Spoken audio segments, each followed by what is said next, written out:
Hello everyone, my name is Catherine Smart and I'm the Global Technical Director for Diageo. It's a huge privilege and an honour to have been invited to speak at this event today, and I know it's a very important event in the Campden BRI calendar, so thank you to the directors for the invitation. I'm going to talk to you today about building a legacy in sustainability, which is a very important area for all of us. I guess I'm going to start by talking a little bit about the context of why this is so critical to all of us, and then focus on our own Diageo approach to the sustainability ambition and the delivery that we all need to make in order to make sure that we protect our planet.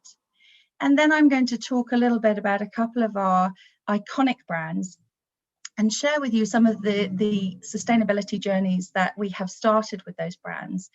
And then finally, I want to really focus on why science and scientists in particular are super important to helping us to achieve those goals and that ambition. I guess all of us have put on the news or picked up a newspaper or read something online which tells us that actually the sustainability position that we all have is mission critical for our planet. Every time you open one of those areas of communication, you see real issues and challenges that are faced by many geographies across our planet. They may be associated with increasing temperatures, or they may be associated with events such as floods or coastal erosion. What's really important is the impact that this actually has on nature and some of the agricultural risks and even risks to animal and also to human life that these changes will incur.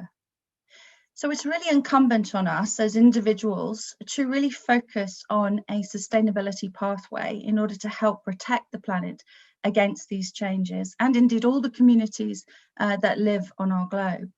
And it's also important that businesses take their role very seriously in helping consumers and their employees in order to meet our collective sustainability obligations.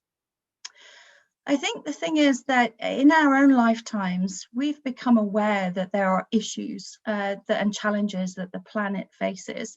And therefore, we are also the first generation to really understand what is happening and to understand how we can help to mitigate it. So the obligation for us is clear. For the planet and for future generations, we really need to be focused and action driven in order to be able to really help solve this problem.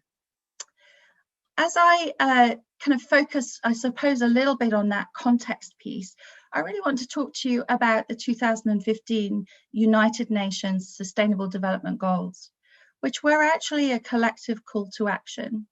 The goal set was an impressive set of must-dos across the planet. And this particular initiative, launched in 2015, which is only a mere 6 years ago, is really something that is very important for us all to focus on. I think within just 9 years of making this video, we will be in a position where we will have hit the watershed of 2030. So it's very, very important that we have a very well carved out ambition as companies in order to be able to address this issue.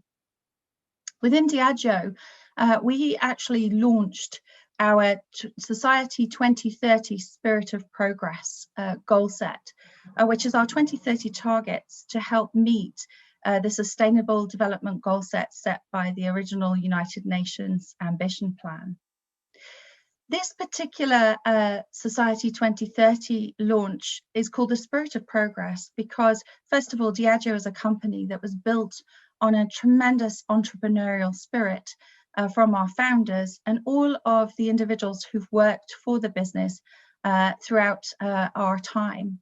And it is also actually obviously a focus on the work that we do in producing beverages, which we hope our consumers will enjoy. I don't want you to think that we've only just started this work as Diageo. In fact, we actually had a set of goals for 2020. And these goals were really important to setting a very strong foundation on which we can build a future legacy and indeed hopefully a very strong track record of delivery. In terms of some of the things that we achieved by 2020, I'm very pleased to be able to share that in terms of cutting greenhouse gas emissions from our direct operations, we were able to reduce these by 50% at some 509,000 metric tonnes. In terms of our total value chain greenhouse gas emissions, we cut them by a third, exceeding our target by 3.7%. We have been really highly focused on water, particularly in water-stressed areas, but we obviously understand the import of that wherever we operate. And we've replenished 100% of the water used in our final product. We obviously package our products, and so it's been really important for us to achieve our goal of 99.5% of all of our packaging being made from recyclable materials. And actually of that, 45% of our packaging is actually composed of recycled materials. We have been able to completely mitigate landfill, and so we have zero waste to landfill for all of our operational sites and offices.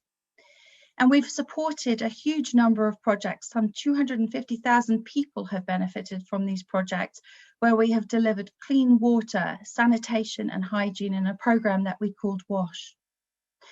We've also been able to empower women in community programs, and some 450,000 women have benefited from this. And we are super proud of our diversity and in leadership around our globe. And 39% of our leadership positions are held by women, which exceeds our original target of 35%. So as you can see, we do have a strong track record.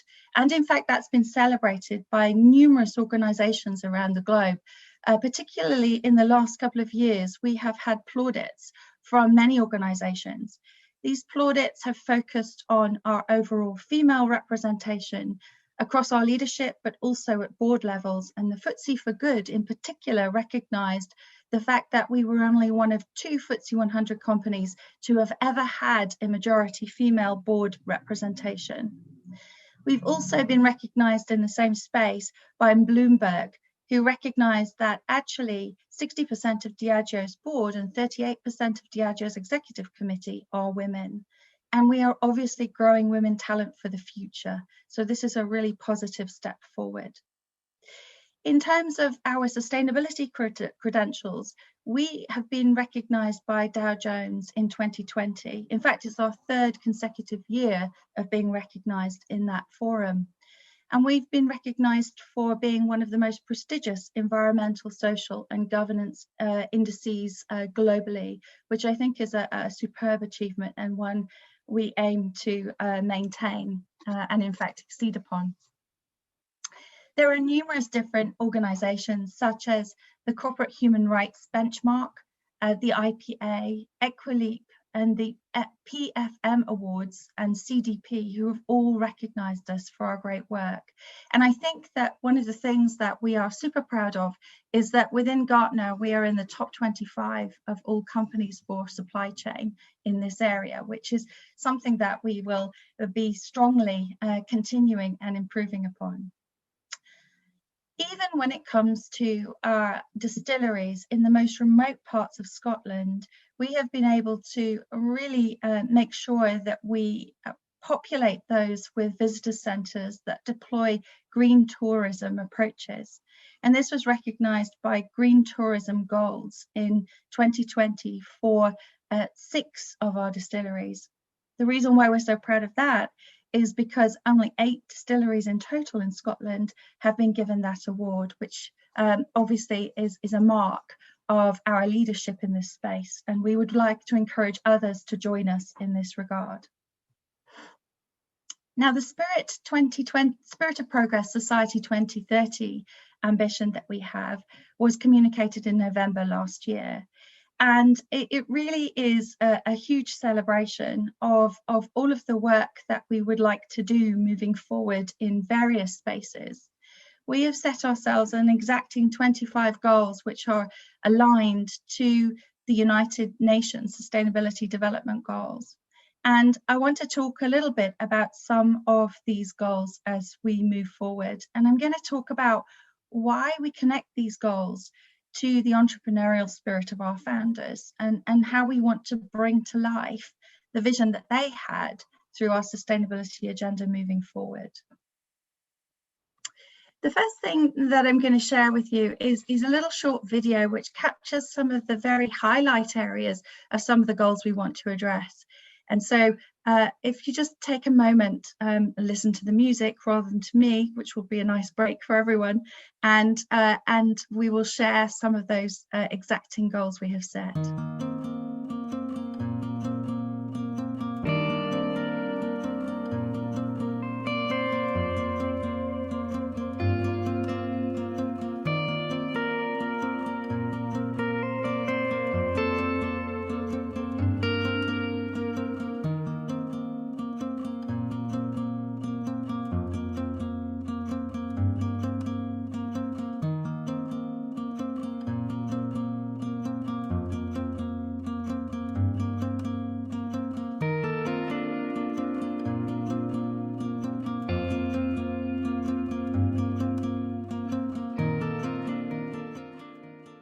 You'll agree that they are a superb set of goals, and we are super proud of them. Those goals are very important to us, but actually they only ever get brought to life if we share with you some of the case studies of what we've achieved so far in this in the first 18 months of our 2030 goal set.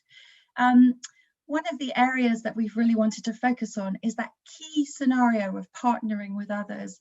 And I want to give you one example that focuses on our fantastic distillery, Talisker, which is on the island of Skye. It's in the most beautiful setting you can possibly imagine, surrounded by a beautiful sea. And so it was only right that we would partner with Parley to join forces in their programme of rewilding our seas. Now, our partnership is for 3 years, and it's a global mission to help restore and protect the underwater forests along our coastlines and coastlines elsewhere in the world.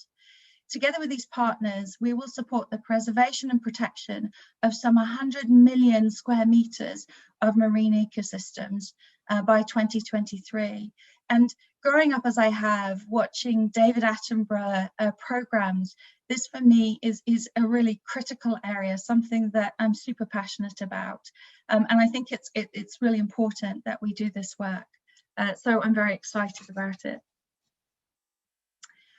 Obviously, during COVID, we were having a whole series of different challenges, and we were not alone. Many organisations and many populations were in a very challenged area.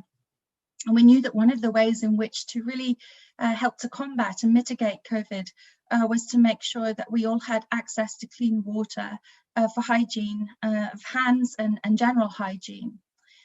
In 2020, we reached over 250,000 people in Africa and India through our WASH projects, which included a range of partnerships with NGOs that focused on combating coronavirus in India and in Africa. Our WASH projects are super important to us, and we will be continuing with those alongside other water projects, which include tree planting, the rehabilitation of dams, and the rehabilitation of ponds. These are all super important areas, and the latter in particular is really important for the diversity of ecosystems and the biodiversity that we have in these areas. We also set up community water ATMs in India. These were run by women in micro enterprises, and they provided communities with affordable, clean drinking water. So important to all of us, and we rely on it. But in addition to our water projects, we're also focusing on the carbon that we use in our business. And we have a distillery in North America which produces one of our fantastic products called Bullet.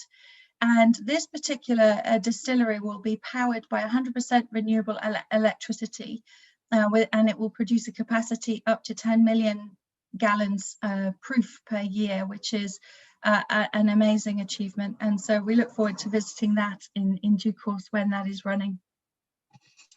But let me tell you about one of our other products and the way in which we've connected sustainability and really embedded it within the value piece that we have for our brands. And I want to do this using Johnnie Walker. And it's fitting that I do that because last year Johnnie Walker celebrated its 200th anniversary, which is an amazing achievement for any brand. One of the key things I suppose about Johnnie Walker is just to share with you a little bit of the history. Johnnie Walker was born on the 25th of July, 1805. And he started when he was at the age of 15, after the death of his father, a grocery shop which sold wine and all sorts of different grocery items. He also sold whiskey.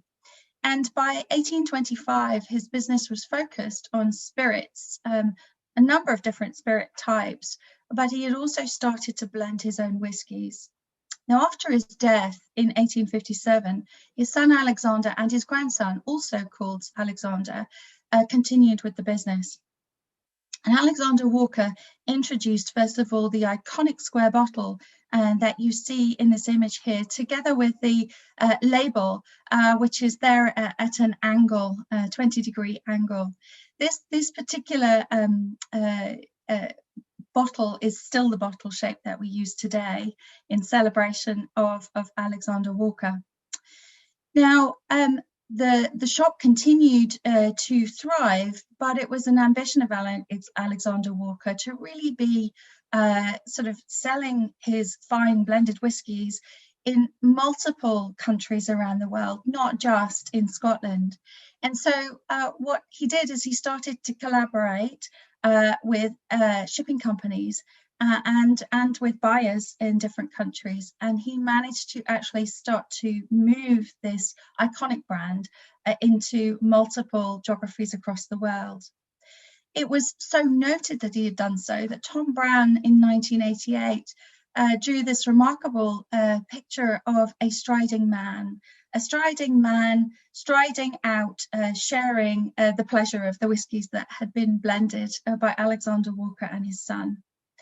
It's incredible to think that in 1920, during the centenary of Johnnie Walker as a brand, the brand was actually present in 120 countries, compared to Coca-Cola, which at the time was only in 3. So this shows you how entrepreneurial and forward-thinking the Johnnie Walker brand and its founders, and also those who actually have worked for the brand over the years, really were. And they still are, which is the fantastic piece that I really want to be able to share with you. Because Johnnie Walker has, and the brand team and also all of the technical teams have pulled together to create a most amazing sustainability journey, which will ultimately be the sustainability legacy of the brand. To talk about the first part of this, I'm going to share in a moment a video, but I just want to share with you what really is the ambition. So last year, Johnnie Walker committed to a decade of action, and the first announcement that was made was that we would be planting 1 million trees across Scotland as part of our ongoing commitment to reduce carbon footprints, and that we would restore natural resources because obviously we use wood in the maturation of whiskies. So to date, 389,000 of the 1 million trees have been planted, and they really are, over the lifetime of this project, the collective of the trees will be absorbing over 69,000 tonnes of CO2. If I just move forward a moment, we're going to introduce you to my boss, actually. This is the president of Diageo Supply Chain and Procurement, Ewan Andrew, and he's going to talk about this fantastic project of planting the trees. We're at Ballygowan Woodland, about 2 miles from Oban's Distillery in the Scottish Highlands, planting our 28,000 trees for our employees around the world. Johnnie Walker has been around for 200 years and it wants to be here for hundreds of years into the future. This is the decade of action towards the Sustainable Development Goals, and Johnnie Walker wants to play a leading role around the world in really encouraging everybody in society to play a role. And we're here today in partnership with Ballygowan Woodland to be able to do that, and really is a fantastic place to come and see the biodiversity, the richness of Scotland, and Johnnie Walker really wants to celebrate that here in Scotland but also right around the world. So in November we launched our Spirit of Progress, our critical decade of action and our plans for our 2030 sustainability ambitions. I'm here today at Ballygowan Woodland, where as part of Johnnie Walker's commitment to be the most sustainable whisky brand in the world, we're here planting trees, and behind me you'll be able to see the estate with 200 acres and planting more than 200,000 trees as part of Johnnie Walker's commitment to get more than 1 million trees planted across Scotland. I'm Loopy Moll, I'm the owner of Ballygowan Woodlands. I'm thrilled to have Johnnie Walker working with me and making this woodland a reality. Without Johnnie Walker's input, this woodland would not have been possible. I'm looking forward very much to having the staff of Diageo, Johnnie Walker come to work with me and help turn this woodland into a wilderness conservation wonderland.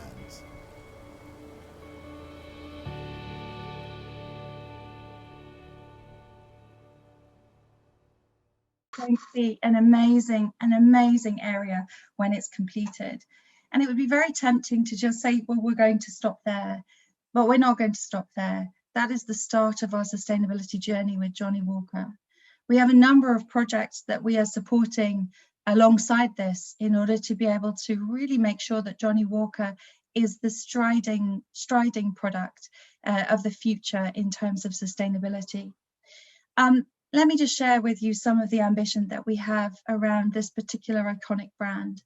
First of all, 100% of all Johnnie Walker whisky production is net zero carbon by 2030. We will also have all of our Johnnie Walker distilleries harness renewable energy sources. All of our packaging will be recyclable, reusable, or compostable. And in fact, we announced last year that we had created the first ever 100% plastic-free paper-based spirits bottle, and this is made entirely from sustainably sourced wood. The bottle will debut with Johnnie Walker later in the year, and I'm sure you'll agree that it will be a very exciting achievement. But for your benefit, there is a photograph on this slide of the Johnnie Walker iconic bottle, and this is what it actually looks like. We've put investments into projects to restore peatland, and we are also creating a number of different projects that will actually ensure that we use 20% less water in our production of Johnnie Walker moving forward. The other thing that we're doing is we're going to be creating a series of sustainable socializing experiences for our consumers so that they can enjoy not just the product itself, but also the sustainability actions that we've undertaken.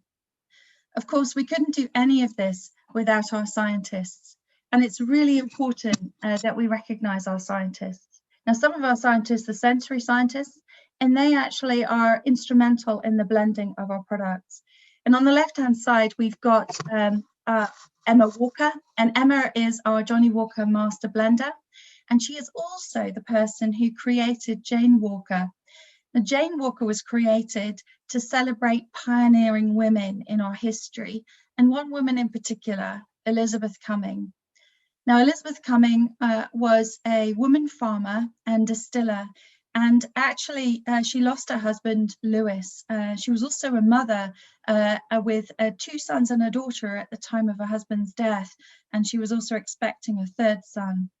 Unfortunately, her daughter died shortly after her husband, but she ran both the farm and the Cardo distillery, and the distillery ultimately became replaced by Elizabeth when she built a new distillery in 1884 to 85. This was at a time when women were not really running businesses in the way that she did. The distillery is now called the Cardo Distillery, and so Jane Walker celebrates Elizabeth. In the middle picture, we have Diane Farrell. And Diane is site operations manager at Talisker Distillery. She has an all-female management team at the distillery. Remember, Talisker is our Sky distillery, which is part of the partnership with Parlay that I talked about earlier. She's recently been appointed to run the Chase distillery, which has joined the Diageo family recently. And on the right-hand side, we have Maureen Robinson, master blender and one of our highly talented master blenders. She has had a career of 40 years producing very fine whiskey blends. and also some special releases which were really very good. So she is an amazing and talented and awarded blender, and Maureen is just an icon within our business. We have many women who are icons in our business, and we have many great scientists across our multiple geographies. It's my huge pleasure to work with them because actually they are the ones that are going to drive forward our sustainability ambition for the future. I want to talk to you about one example of how we can achieve that, and I'm going to hope that I can share this with you. I'm going to put this in front of me so that you can see it. This is a bottle, and this is a bottle of black and white whiskey. In fact, it's a very special bottle. It's one of only 173,000 bottles, and the bottle that I just shared with you is bottle number 6. The reason why that bottle is so important is because it represents a collaboration between the glass manufacturer Enseric and also Glass Futures. What we did is we used waste materials as a biofuel in order to power a furnace to produce a bottle and glass that has a carbon footprint that is 90% reduced of the normal production. That partnership that we have with Enseric and also with the Glass Futures is a 10-year partnership. It's partly funded by the government Organisation for Business, Energy and Industrial Strategy, so BEIS, and it's a 7.1 million initiative. That bottle is not only has a reduction of 90% of the carbon used to produce it, but it is also made with 100% recycled glass. You see, the art is possible. And that's exactly what these scientists who work in my team and teams across Diageo are achieving. So I'm so proud to be working with them. They're a very talented group of people. In November of last year, we launched Diageo Sustainability Solutions, which is a new global platform that invites innovators to share and develop their ideas in partnership with Diageo. Some of these innovators have superb ideas, but they don't necessarily have the capacity or the scale in order to be able to really realize their potential. And that's where we come in. We help them to bring their ideas to life. And we would encourage anyone with ideas to come forward to us because we really want to help and partner in order to create a new sustainable world. Our initial areas of focus with sustainable partners, sustainable solutions, are energy, water, packaging, and agriculture. You know, in the first few months of being open, we have received over 200 applications within the programme with some incredible ideas, and it's just so exciting to meet talented people and to share with them the science opportunities for the future. So, in conclusion then, the decade of action is now. We know that United Nations set out the framework in 2015, but we have some 9 years in order to be able to deliver that against the 2030 deadline.